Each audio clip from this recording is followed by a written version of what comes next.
공천이라는 것은 각 당이 갖고 있는 우수한 분들, 훌륭한 분들이 모여서 그 중에 한 분을 한 지역구에 제시하는 것이잖아요. 그러다 보니까 굉장히 여러 가지 욕망이 충돌하고 여러 가지 이해관계가 충돌하게 됩니다. 그걸 제대로 봐내는 시스템이 중요한 것인데요. 그런데 이때 대단히 중요한 것은 당을 이끄는 사람의 사가 들어가서는 안 된다고 생각합니다. 그게 들어가기 되게 좋은 구조예요.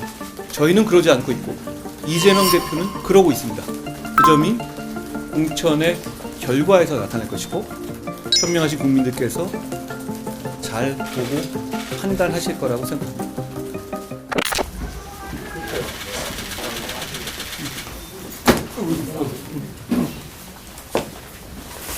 안녕하세요. 잘 쉬셨습니까? 아 참. 오늘은 없으시면 위원장님, 어떡할까요? 의대정원 확대에 반발해서 경쟁들이 이제 사직서 제출했는데 의료 공백에 대한 우려도 나오는 상황이잖아요. 여당 혹시 대안이 있으실까요? 정부가 어떤 취지에서 그 정책을 준비하는지에 대해서는 충분히 설명이 있었다고 생각합니다. 국민의 건강과 직결되는 문제이기 때문에 서로 대화해서 국민을 위한 길을 찾아야 한다라고 생각합니다. 네, 안녕하세요. 동아일보 이진입니다. 안녕하세요. 이재명 대표 같은 경우에 비공개 회의 통해서 공천을 허덕 논의하면서 밀실 비선 논란 나오고 있는데 이에 대해서 좀 어떻게 생각하시는지 저희랑 비교한다면 저는 아직 오늘 발표될 내용을 보고받지 못했습니다. 저는 공천이 공정하게 이루어지고 공천이 어떤 외부적인 영향 때문에 왜곡되는 일이 없도록 막는 일을 하고 있습니다. 공천은 그렇게 이루어져야 한다고 생각합니다. 시스템에 따라서요. 그러니까 저는 이렇게 생각합니다. 공천이라는 것은 각 당이 갖고 있는 우수한 분들, 훌륭한 분들이 모여서 그 중에 한 분을 한 지역구에 제시하는 것이잖아요. 그러다 보니까 굉장히 여러 가지 욕망이 충돌하고 여러 가지 이해관계가 충돌하게 됩니다. 그걸 제대로 봐내는 시스템이 중요한 것인데요. 그런데 이때 대단히 중요한 것은 당을 이끄는 사람의 사가 들어가서는 안 된다고 생각합니다. 그게 들어가기 되게 좋은 구조예요. 그렇지 않겠습니까?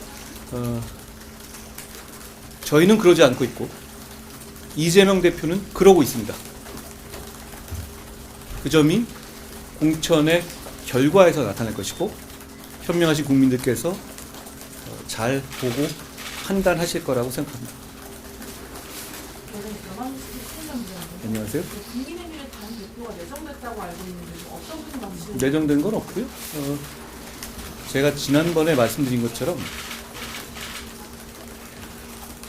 지금 현재 이 준연동제인가요? 이 기형적인 제도에 대해서 저는 동의하지 않습니다. 이런 제도 때문에 지금 민주당 계열이라고 부르겠습니다. 민주당 계열의 비례 공천 과정에서는 음험한 뒷거래가 난무할 수밖에 없는 겁니다. 종북으로 헌재에서 위헌 해산된 정당의 후신 정당이 비례 연합 등을 의 과정에서 15석 지역구를 달라라고 노골적으로 요구하고 있다라는 보도를 봤습니다. 그런 식의 협잡이 난무할 수밖에 없는 제도인 것이죠. 그러니까 조국 같은 분 그리고 그렇게 진보당 같은 계열들 그리고 창원 간첩단을 관련된 단체들 이런 당은 저번에 말씀드렸다시피 아무리 민주당이라도 자기 이름으로 내세울 수 없는 비례 후보들입니다. 그런 사람들을 내세우게 하기 위한 그러니까 그런 사람들과 같이 연합하기 위한 제도인 것이거든요. 저희는 그런 제도에 반대합니다. 그렇기 때문에 제가 이끄는 우리 국민의힘의 비례 정당은 플랜 B로서 그 제도가 시행될 수밖에 없는 방향으로 가고 있으니까요. 딱 우리 국민의힘이 제시할 수 있는 비례대표를 똑같은 방식으로 제시할 것이다 라는 말씀을 드립니다. 그러니까 그 비례정당의 존재감을 너무 크게 보실 필요가 없습니다. 그냥 우리 당입니다. 만주제 당은 지금 우리가 생각하는 병립형으로서의 똑같은 결과를 내기 위한 도구일 뿐이다. 그런 말씀을 드립니다. 그러니까 그 당의 대표로 누가 오든 간에 제가 이끄는 국민의힘이 내려고 하는 비례대표를 내는 그런 도구 역할을 하게 될 겁니다. 그러니까 그 문제를 너무 그렇게 어떤 명망가가 딱 올 경우에 그 명망가의 철학을 반영한 어떤 비례대표 공천을 내야 된다? 그걸 왜 그렇게 해야 됩니까? 국민이 그걸 바랍니까? 지금까지 우리가 지금 어떤 제시를 하겠다는 것을 계속 설명하고 기준을 말씀드렸지 않습니까? 저희는 그렇게 운영하지 않을 겁니다. 그러니까 우리의 비례공천 시스템은 간명할 겁니다. 우리가 하는 것과 똑같을 것이다. 그런데 민주당 계열이 하고 있는 비례공천은 도대체 뭐가 뭔지 모르는 복마저도 흐르고 있지 않습니까? 국민은 자기 표가 어떻게 쓰이는지 모르는 거거든요. 국민은 그 비례 정당에 표를 줄 때 그 자기의 표가 통진당의 후신인 진보당에 15석을 주는 방식의 딜 용도로 쓰일 것이라는 걸 알고 주는 겁니까? 그렇지 않죠. 그렇게 복잡한 건 국민을 속이고 사기치는 겁니다. 국민은 그렇게 표가 쓰이리라고 생각하면서 그 표를 주는 게 아니잖아요. 반면 우리 국민의힘의 비례공천은 그게 우리는 지금 병립형으로 가야 한다고 생각하지만 저희가 힘이 부족해서 지금 준연동제를 받아들일 수밖에 없는 상황이 되더라도 국민이 생각하시는 바로 그 방식, 우리에게 준 한 표는 우리가 제시하는 비례대표의 한 표로 들어갈 것이고, 공천의 기준도 우리 국민의힘의 이름으로 비례공천을 할 때 하고 전혀 다르지 않을 겁니다. 우리는 민주당처럼 자기 이름으로 공천할 때 절대 내세울 수 없는 종북적 인사들, 조국 같은 인사들, 우리가 비례 정당을 새로 만든다고 해서 그런 사람들을 내는 도구로 쓰지 않을 것이다라는 말씀입니다. 우리가 내는 비례 정당은 제가 책임지고 우리 국민의힘이 책임지는 비례 후보가 될 겁니다. 네, 테너리 주민기입니다. 안녕하세요. 그 조국 전 장관이 오늘 오전에 라디오에서 병립형제도에서는 본인이 당선 못 된다고 한 위원장님 발언에 대해서 병립형이든 연동형이든 3% 넘으면 될 수 있다. 선거법을 잘 모르는 게 아니냐 이렇게 비판을 했는데 어떻게 보십니까? 조국 전 장관이 병립형으로 3%를 어떻게 넘어요? 그거 아시지 않습니까? 그러면 조국 전 장관은 왜 민주당으로는 입당 못하죠? 서로 아는 거 아니에요? 아무리 이재명이라 하더라도 조국을 자기 당 이름으로 후보로 못 낸다는 것? 그거 알고 있는 건 아닌가요? 그리고 말씀 나왔으니까 제가 드리는데요.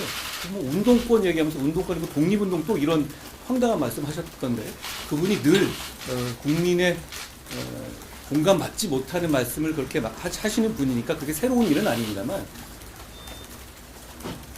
저는 이 말씀을 한번 드리고 싶어요. 운동권 맞긴 한가요, 그분이?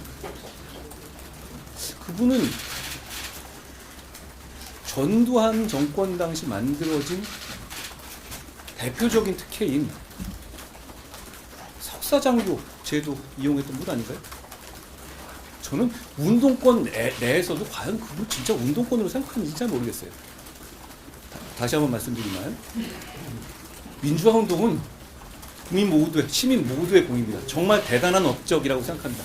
그렇지만 그 대단한 업적을 조국 같은 사람이 운동권 특권 세력으로서 가로채는 것에 대해서 더 이상 국민들이 용납하지 않아야 한다는 것이고, 그게 이번 총선에서 시대 정신을 반영돼야 한다는 것이 제 생각입니다.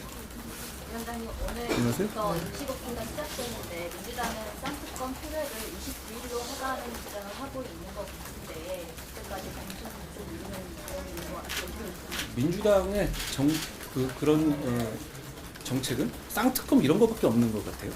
도대체 몇 달째 이러고 있는 겁니까? 마음대로 하라고 하십시오. 그걸 연계해서 총선의 어떤 뭐 전략이라든가 이런 걸 쓰는 것 같은데요. 그런 전략 국민들이 다 아시지 않습니까? 양승만 부사원장입니다. 안녕하세요. 김건희 여사 최근에 본격적으로 홍보를 시작하시는 것 같은데 사과나 입장 표명이 있어야 한다고 보시나요? 제가 그 문제에 대해서는 충분히 제 입장을 선명하게 말씀드렸다라고 생각합니다. 안녕하세요. 정치개혁 일환으로 세비 중위소득에 맞춰서 받자는 제안하셨었는데 그 이후에 별도로 이렇게 논의가 없는 것 같아서. 아닙니다. 제가 그거는 지금 우리 당의 당론으로 하기 위해서 지금 노력하고 있고요. 그래야 한다고 생각합니다. 정치개혁 말씀하셨으니까 그 개혁자들은 개혁신당에 대해 한마디 하겠습니다. 대표님 오늘 그 이준석 아직 잠깐만요. 저는 그 개혁신당 결국 돈 때문이었나 이런 말씀을 드리고 싶어요. 2월 15일을 기준으로 해서 국민의 피 같은 세금으로 보조금 6억 6천이 지급됩니다. 개혁신당에. 큰 돈이죠. 그걸 위해서 하루 전날인 2월 14일 날 민주당에서조차 내쫓았던 양정수 의원을 영입했습니다. 당초 생각에 전혀 같지 않았던 사람들이 위장결혼하듯이 창당한 다음에 그런 식으로 의원 숫자 잘 아시다시피 5명이 맞게 되면 6억 6천을 받게 되는 거잖아요. 하루 전에 맞춰서 돈 받아가는 거. 저는 이거 분식 회계를 해서 보조금 사기하는 것과 다를 바 없다고 생각합니다. 그래놓고 지금 일주일도 안 돼서 거의 이혼하려고 들지 않아요? 그래놓고 지금 정말 이렇게 이혼하듯이 갈라선다면 이건 정말 보조금 사기라고 말하더라도 저는 과한 말이 아니라고 생각합니다. 제가 묻고 싶습니다. 이게 개혁입니까? 이게 정치 개혁인가요? 이건 기존에 있었던 이 대형 정당들도 안 하던 방식 아니에요? 창피해서 안 하던 방식 아닌가요? 저는 국민들께 이렇게 여쭤보고 싶습니다. 누가 정치 개혁을 하고 누가 개혁적인지. 첫 번째, 말씀하시는 세비, 중위소득 맞추는 것, 국회의원 정수 축소, 출판 기념회를 빙자한 정치자금 수수 금지, 불체포 특권 포기, 재판 기간 동안에 세비 반납 등등을 할 수 있는 것은 바로바로 실천하면서 약속하고 있는 국민의힘이 있습니다. 둘째, 이 모든 것, 이 국민들이 오랫동안 바라던 이 모든 것이 다 포퓰리즘이니까 안 하겠다라고 반대하는 민주당이 있습니다. 셋째로, 이렇게 거의 분식 회계를 통한 보조금 사기에 가까운 일을 하고 있는 개혁신당이 있습니다. 누가 개혁적인 겁니까? 국민들께서 판단해 주실 거라고 생각합니다. 이제 위로 모실게요. 한 가지만 될까요? 아까 전에 개혁신당 말씀 주셨는데 실제로 오늘 뭐 배국수 의원 포함해서 개혁신당 내에서 정말 갈등의 목소리 나고 있는데 우리 당에서 어떻게 보고 계신지 좀 이야기 듣고 싶습니다. 알아서 하시면 될 것 같아요. 제가 충분히 지금 그 상황을 말씀드렸잖아요. 그러니까 그 정당에 대해서 내부 사정에 대해서 제가 내부적인 어떤 자기들끼리 궁중암투를 하는 것에 대해서 언급할 문제는 아니고 다만 세금이 들어갔잖아요. 6억 6천이 작은 돈이니까 우리가 내는 세금이잖아요. 저는 그 부분에 대해서 지적하면서 개혁이라는 말을 이름이야 짓는 건 자유지만 개혁이라는 말과 전혀 어울리지 않는 행태다라는 말씀드립니다. 돈 때문에 못 헤어지는 거 아닌가요? 감사합니다.